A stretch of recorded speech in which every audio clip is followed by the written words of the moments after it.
Hello. If you're one of those worried about Trump being re-elected, you're not alone. Okay, he claims to be a Republican and a conservative, but what does that actually mean for him? After all, there've been Republican presidents before, so what is so worrying about Trump? Politics today is a confused mess. For example, here in Austria, the ruling conservatives believe that socialism is over, but the citizens of Vienna seem to disagree. They have elected again a socialist government for the city with an even bigger majority than last time. Yet Vienna is constantly voted by business magazines as the best city in the world in which to live. Now in the USA, on the other hand, socialism and the unions were crushed in the 30s. And now it's a really dirty word used to smear political opponents. Now, after quite a long life and a great deal of experience, I think I can answer some of the basic questions about Donald Trump, and it might help to explain and put him in perspective. Unfortunately, I'm going to have to refer a little to history in order to explain, but stay with me.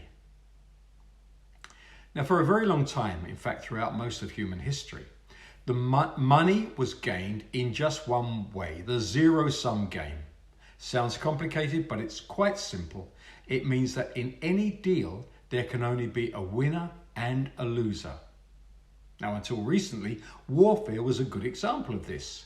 The winning army looted and plundered the defeated land, taking back with it all that was valuable. Perhaps a better example are pirates. Pirates capture ships and take everything usable. A clear winner and a clear loser. Now, when William the Conqueror invaded Britain in 1066, his military support came from people who knew that if they won, they would get the most valuable asset available at that time, land from the defeated. Now, sometimes this land grab was dressed up as something else. Fighting for God was always a good excuse. But though the mass of the army might think that they were fighting for God and a place in heaven, those at the top knew perfectly well that the result would be land. Land would be taken from the losers and given to the winners. Winners and losers, the zero-sum game in action.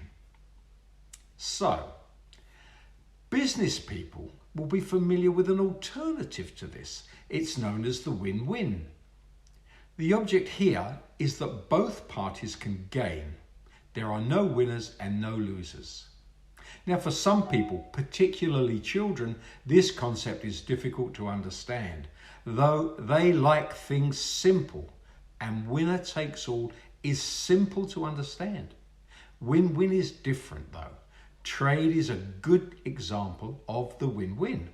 You have something I want and I have something you want. We don't fight about it, we trade, and both of us are happy. How does this apply then to Donald Trump? Unfortunately, it would seem that due to his lack of education and a rather poor home life, he doesn't grasp the win-win idea. He believes that winning is everything, so he will do everything possible to win, and that includes telling obvious lies. Don't pay taxes? A win. Avoid the military? A win. In the Trump universe, those who don't win are losers. Unemployed? Loser. No health insurance? Loser. Died fighting for America? Loser. Now, how do I know this? After all, I haven't met Donald Trump. So how can I have any idea or opinion about what he's like? Well, I think the first thing to do is to listen to his victims. And there are many, and they're all on YouTube. So let's look at one of them first. Michael J. Deal. This man delivered pianos to Trump casinos, and rather than pay him, Trump offered 70% of the sum he owed. See you in court. Same with the architect, Andrew Torosso, who is quoted as saying, Trump's way of managing relationships with professionals, contractors, vendors is driven by an aggressive machine motivated by an infatuation with money. He will do anything to win, to squeeze every possible dollar without regard for the value of the work, the responsibility to honour agreements, or fairness to those who worked hard on Trump's behalf. All the facts are there. As a businessman, this is dishonourable, and it's not how people should behave. But for Trump and his zero-sum game, it's okay, because he won. But if we actually look at Trump's businesses, we don't find a winner. We find a loser. Yes, in business, Trump is a loser. Companies which he controlled have been bankrupted 6 times. 6 times. Now, with this record, it's amazing that he tells us he is a winner, but he does, time and again. Now, we have to consider the opinion of people who really know him well. And perhaps the most qualified to speak is his older sister, Marianna Trump Barry. Clearly not a stupid person, she was, after all, a federal judge. She describes Donald as a cruel man with no principles. Cruel and with no principles. Is this really the man who Americans want as their president? Well, let's look at what an informed outsider said about him. Tony Schwartz. He's a well-known journalist who spent 18 months with Trump in order to write the book The Art of the Deal, a biography of Trump. Schwartz thinks that the book should have been called The Psychopath. And he said that it was impossible to keep Trump focused on any topic for more than a few minutes. In fact, he said that Trump had a stunning level of superficial knowledge and plain ignorance. And went on to say that, I seriously doubt that Trump has ever read a book straight through in his adult life.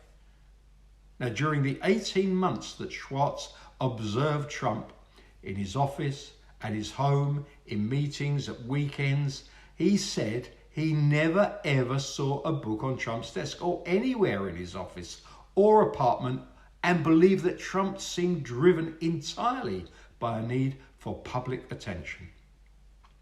Lying, said Schwartz, is second nature to him. He has a complete lack of conscience about it. Lying is fine.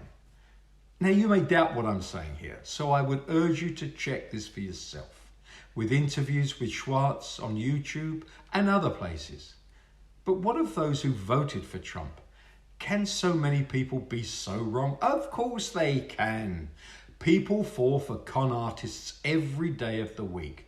Enron, Wirecard, Madoff, Ponzi, Theranos, the list is endless. All it needs is a good-looking salesman or woman with charisma who makes life-changing promises. Almost everybody falls for it, time and time and time again. And when it comes to promises, Trump makes the biggest. To make America great. Well, let me tell you, America was great. The only thing that stops America being great now is Donald Trump. So why have I made this video? I'm not an American and I don't live there, but I believe that in the not too distant past, and despite the bad, America and American people offered something good to the world.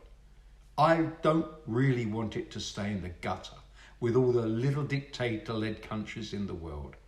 Haven't we had enough of them? Thank you.